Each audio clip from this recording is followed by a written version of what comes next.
David Brinson is a 54-year-old man who had been convicted of killing 4 people in 1994. He never showed remorse for the people he killed. He was sentenced to life in prison at Mule Creek State Prison for those crimes. According to CDCR, Brinson was sentenced in Los Angeles County in 1994 for first-degree murder and is serving 4 life sentences without the possibility of parole. The Los Angeles Times reported that Brinson shot and killed 4 men execution style during a robbery at an LA apartment. Somehow, David and Stephanie crossed paths and started talking online.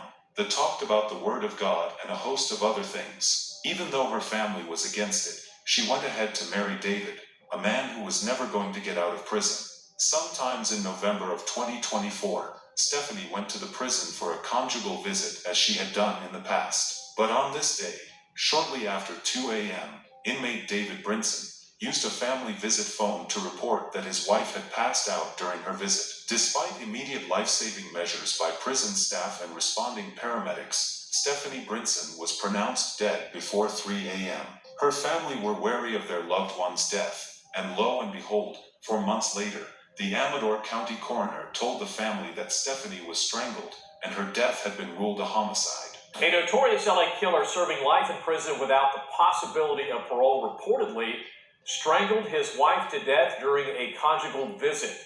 54-year-old David Brinson was convicted in the 1990 execution-style murders of 4 men in the Mid-Wilshire district.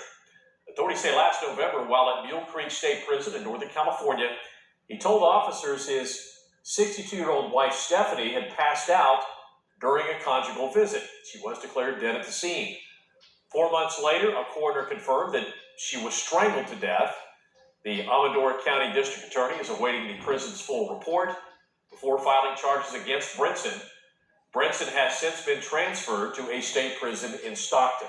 They demanded answers and asked for strict measures to be put in place by the prison authorities. We spoke with the victim's family and they're demanding answers. They want to know why an inmate with such a violent history like this was allowed to have unsupervised visits in the first place. The most giving, clean-minded person. 62-year-old Stephanie Dowells was always trying to help others, her mother Ovita Wilson says. I would often tell my sweetheart, you can't save the world. Dowells was a mother herself to 2 sons, grandmother to 6. She was a hairstylist and a small business owner in the Los Angeles area, known to her family as Stevie. We spoke to them on Zoom. Stevie was literally the glue that held the family together, making her loss all the more difficult. We were just devastated. Dowells died during an overnight visit with an inmate at Mule Creek State Prison in Ione just before 3 a.m. last November.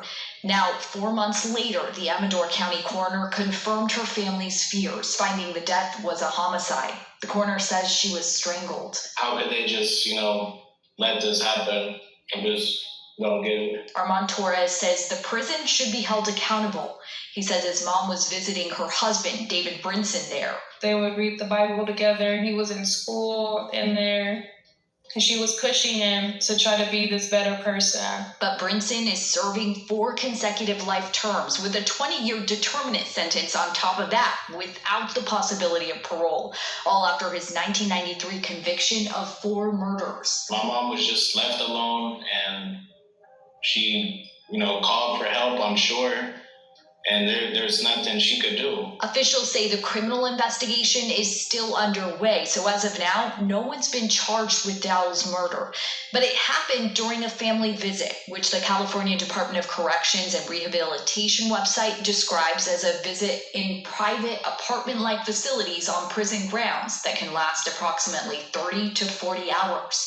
It was just after 2 a.m. on November 13th when CDCR says Brinson used the phone in that apartment-like facility to tell officers his wife had passed out.